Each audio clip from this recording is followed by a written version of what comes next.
Om Shanti. Good morning. साकार मुरली 6 नवंबर 2021।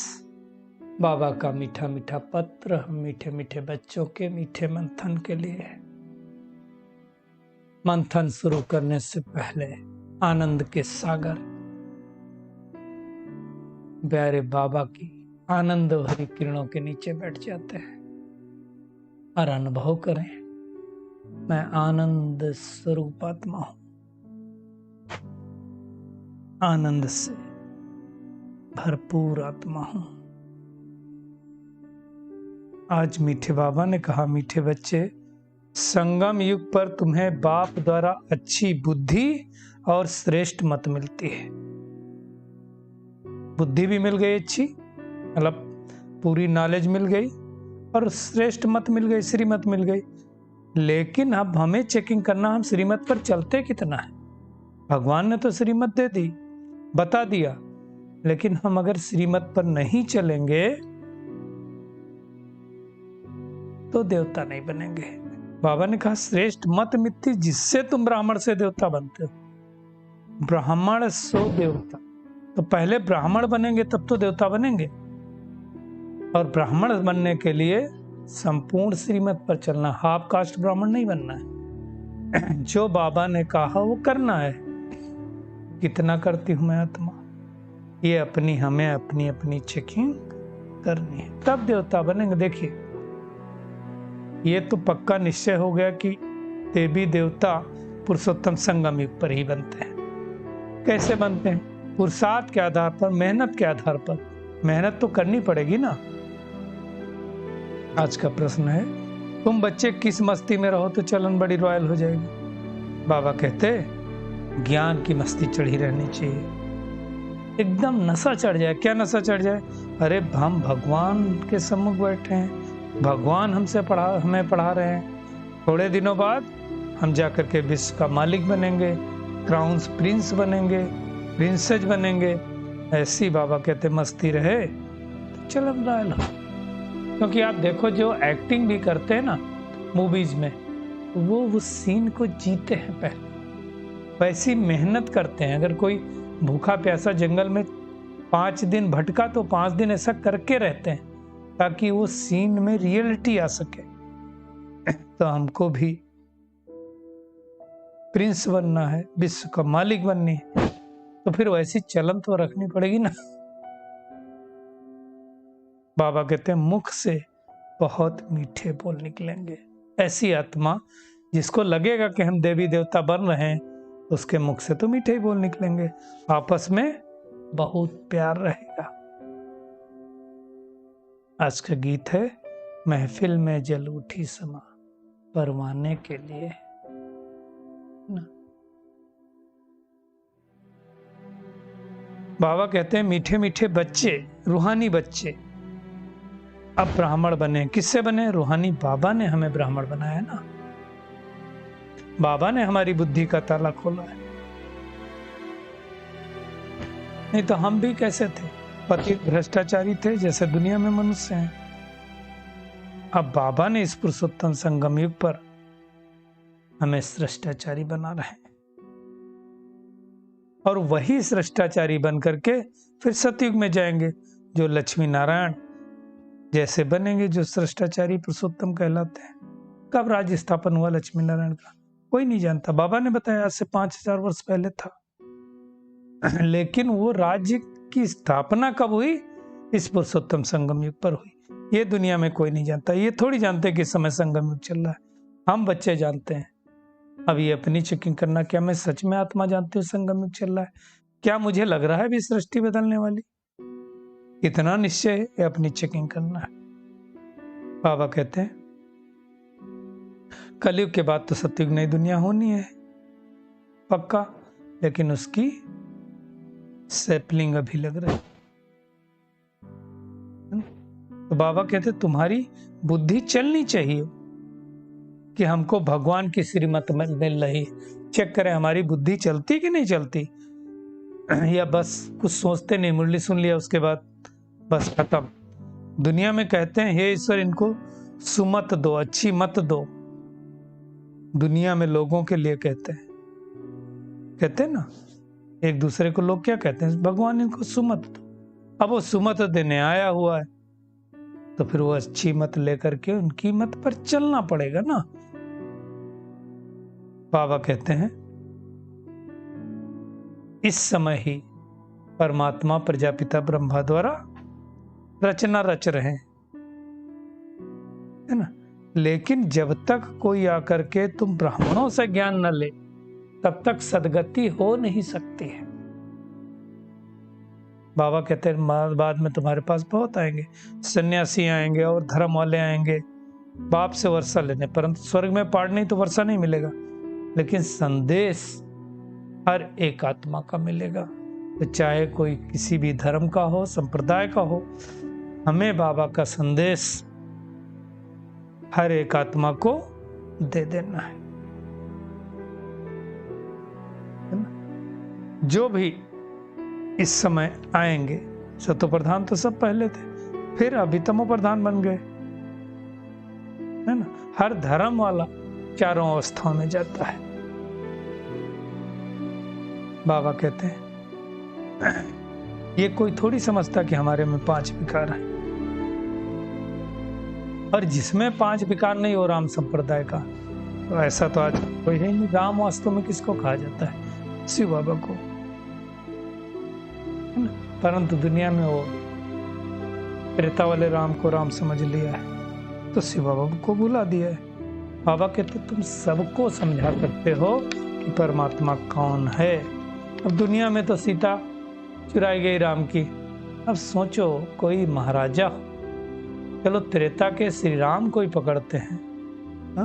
पूरे भारतवर्ष के राजा, मजाल है कोई उनकी सीता चुरा ले जाए।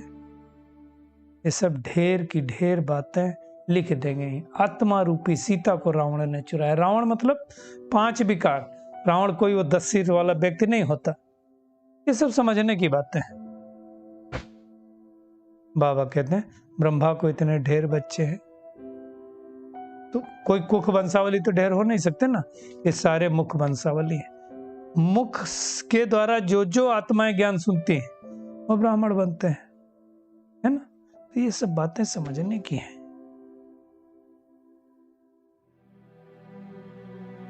तीन देवताओं द्वारा 3 बड़े कर्तव्य बाबा कराता है।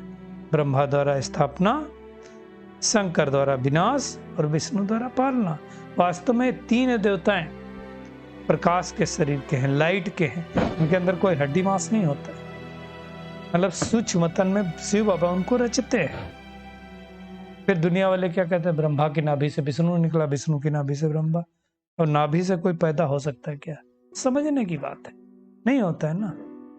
कहने का भावार्थ वही आत्मा सतयुग में विष्णु और फिर कलयुग अंत में जो परमात्मा इस सृष्टि पर आते हैं तो ब्रह्मा बनती है। ये समझने की बात है। बाबा कहते तुम बच्चे तो जानते हो आत्मा को ही पाप आत्मा, पुण्यात्मा, महान आत्मा, देव आत्मा कहा जाता है। शरीर पर नाम थोड़ी भरता है। लेकिन पवित्र आत्मा सो परमात्मा कोई नहीं कहेगा, वो कोई डिग्री नहीं है। गीता में भी लिखा हुआ है जब महाभारी लड़ाई लगी थी तो सर्व धर्म विनाश हो जाते हैं। तो हो गई। बाबा ने एग्जाम्पल दिया, जैसे बांस जब जंगल में सूख जाते हैं तो आपस में लड़ने के कारण आग लगती है और नष्ट हो जाते हैं। इससे इस दुनिया में आपस में वंश तो बने ही हुए हैं, लड़ेंगे और सारी सृष्टि खत्म हो जाएगी। कलयुग बदल करके सतयुग आ जाएगा। तो बाबा कहते हैं इस ज्ञान में की मस्ती में बहुत रहना चाहिए। अपने को देखना हम कि हम उस मस्ती में रहते हैं कि नहीं। कौन सी मस्ती में? कि हम परमात्मा की संतान है, जिससे स्वर्ग का वर्षा पर है। और अगर ये रहती है मस्ती तो फिर रॉयल्टी भी होनी चाहिए बातचीत करने की। बहुत मीठा बनना है। अरे हम भगवान के बच्चे हैं, देवता पद पाने वाले हैं, इतने प्यार से बोलना चाहिए। लेकिन बाबा ने शिकायत किया कि बच्चों के मुख से अभी वैसे फूल निकलते नहीं हैं। अगर ये याद रहे कि हम शिव बाबा की संतान हैं और सतयुग में महाराजा बनेंगे, विश्व के क्राउन प्रिंस बनेंगे,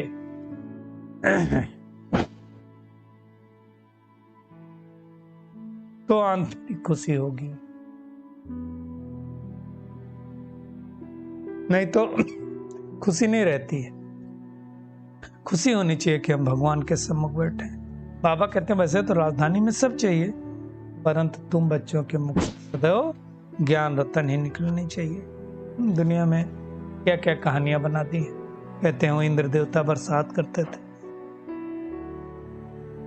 अब बाबा समझाते हैं इंद्र कोई बारिश करेगा क्या? बादल नेचुरल रूप से पानी इवापोरेट होगा, ऊपर जाएगा, बादल बनेगा, बरसेगा, नेचुरल प्रोसेस है। इंद्र कोई नहीं होता, ऐसी कोई बारिश नहीं करता। ये सब समझने की बात है। बाबा कहते हैं सतयुग में 5 तत्व भी तुम्हारे गुलाम होते हैं। मतलब यहाँ हर चीज के लिए मेहनत करनी पड़ती है और वहां सब कार्य स्वतः हो जाते हैं। तो बाबा कहते हैं तुमको बहुत खुशी रहनी चाहिए, खुशी का पारा चढ़ा हुआ होना चाहिए। चेक करें हमें सदैव खुशी रहती है क्या?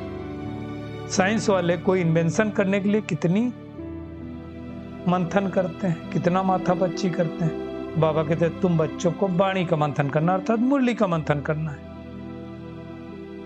ऐसा थोड़ी है कभी कभी वाणी का प्रभाव अच्छा हो, कभी कभी नहीं। अच्छे से मुरली सुननी और सुनानी है ना? बाकी मेहनत करनी है 5 विकारों को नष्ट करने के लिए। बाबा कहते हैं जब समझाते समझाते ज्ञान पूरा होगा तो मैं चला जाऊंगा। जैसे आज वो स्थिति आ गई है, ज्ञान बाबा ने सब कुछ समझा दिया, अब परिवर्तन का समय आ गया है। बाबा कहते हैं मैं कल्प आता हूं, 1 सेकंड भी कम जास्ती नहीं होगा।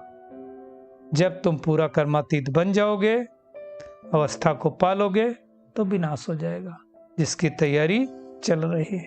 तो हमको क्या करना है? यही दैवी गुण धारण करना है ना? मुख से ज्ञान रतन निकालने हैं। देवता समान बन रहे हैं, गॉड गॉडेस बनने वाले हैं। देवी देवताओं भगवान भगवती कहा जाता ना, तो ऐसी मेहनत करनी है। सुदर्शन चक्रधारी बन करके संपूर्ण रीति से सच्चा ब्रह्मा मुख वंशावली बनने की, अर्थात संपूर्ण ब्राह्मण बनने की मेहनत करनी है। दुनिया में भी ब्राह्मण है, हम भी ब्राह्मण हैं। फर्क है सच्चा ब्राह्मण कौन? जो परमात्मा की श्रीमत पर चले, जो ब्रह्मा की एक एक मत का पालन करे, जो ब्रह्मचारी हो, उसको सच्चा मुख वंशावली ब्राह्मण कहते हैं। आज सारा दिन क्या करना है? एक तो जो परमात्मा की मत मिली है उस मत पर अच्छी तरह से चलना है। इस नशे में रहना कि हम ब्राह्मण से देवता बनना है। जो कुछ बाबा ने सुनाया वाणी द्वारा, उस पर मंथन करना है। पुरुषोत्तम बन रहे हैं कि नहीं बन रहे हैं, उसकी चेकिंग करके पुरुषोत्तम बनने की मेहनत करनी। मुख से पत्थर नहीं निकलने हैं। श्रेष्ठ महावाक्य उच्चारने हैं। आप समान बनाने की बाबा ने हमें जो जवाबदारी दी है, उसको धारण करके सर्विस पर तत्पर रहना है। कोई भी चीची कर्म करके डिसर्विस नहीं करनी है। बाबा का खूबसूरत वरदान है, एक रस स्थिति द्वारा अतीन्द्रिय सुख की अनुभूति करने वाले सर्व आकर्षणों से मुक्त भव। बाबा कहते हैं जब इंद्रियों की आकर्षण और संबंधों की आकर्षण से मुक्त बनो, तब अतीन्द्रिय सुख की अनुभूति कर सकेंगे। कोई भी कर्मेंद्रिय के बस होने से जो भिन्न भिन्न आकर्षण होते हैं, वह अतीन्द्रिय सुख व हर दिलाने में बंधन डालते हैं। देखिए पक्का समझ लो, अगर इंद्रियों का सुख मिल रहा है, मतलब देखने का सुख, सुनने का सुख, बोलने का सुख, खाने का सुख, सूंघने का सुख, स्पर्श करने का सुख, तो अतीन्द्रिय सुख कहां से आएगा? जब ये सुख के बजाय वो सुख मिलने लगे, तो हम अतीन्द्रिय सुख के झूले में झूलने लगेंगे। स्लोगन है, अपनी बुद्धि की लाइन सदा क्लियर रखो तो 1-2 के मन के भावों को जान लेंगे। बुद्धि की लाइन क्लियर होगी तब, नहीं तो हम नहीं जान सकते हैं। तो ऐसी मेहनत करनी है। चलिए परमात्मा किरणों के नीचे बैठ जाते हैं और महसूस करें प्यारे बाबा की आनंद भरी किरणें मेरे ऊपर बरस रही हैं और मैं आत्मा आनंद मगन होती जा रही हूँ। मुझे एक रस स्थिति द्वारा अब अतीन्द्रिय सुख की अनुभूति करनी है। जो भी बाबा वाणी चलाते हैं उस पर विचार सागर मंथन करके पुरुषोत्तम बनने की मेहनत करनी है। अनेक आत्माओं को आप समान बनाने की सेवा करनी है। अपनी चेकिंग करनी है। मुख से सदैव ज्ञान रतन निकालने हैं, पत्थर नहीं निकालने हैं। अपनी बुद्धि की अब लाइन को क्लियर रखना है। ऐसा कोई कर्म ना हो जिससे डिसर्विस हो। हमें बहुत बहुत मीठा बनना है। एक बाप की संपूर्ण श्रीमत का पालन करना है।